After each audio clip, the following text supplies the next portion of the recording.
Ezekiel 5, Bible reading. God's razor of judgment. Now, son of man, take a sharp sword and use it as a barber's razor to shave your head and your beard. Then take a set of scales and divide up the hair. When the days of your siege come to an end, burn a third of the hair inside the city.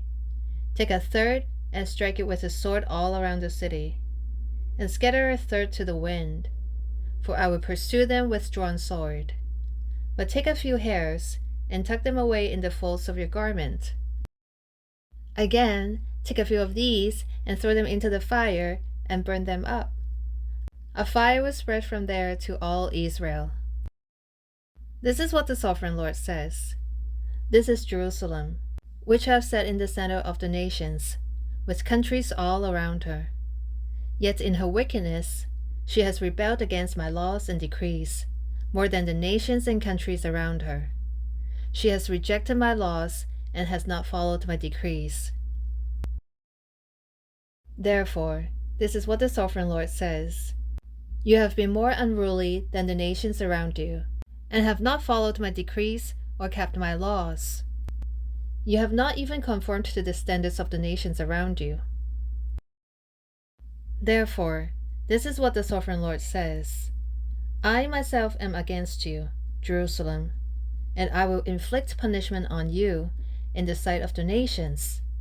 Because of your detestable idols, I will do to you what I have never done before and will never do again. Therefore, in your midst parents will eat their children, and children will eat their parents. I will inflict punishment on you and will scatter all your survivors to the winds.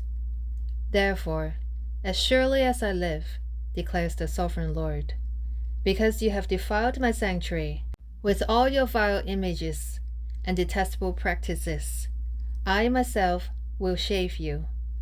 I will not look on you with pity or spare you. A third of your people will die of the plague or perish by famine inside you. A third will fall by the sword outside your walls, and a third I will scatter to the winds and pursue with drawn sword. Then my anger will cease, and my wrath against them will subside, and I will be avenged. And when I have spent my wrath on them, they will know that I, the Lord, have spoken in my seal. I will make you a ruin and a reproach among the nations around you, in the sight of all who pass by.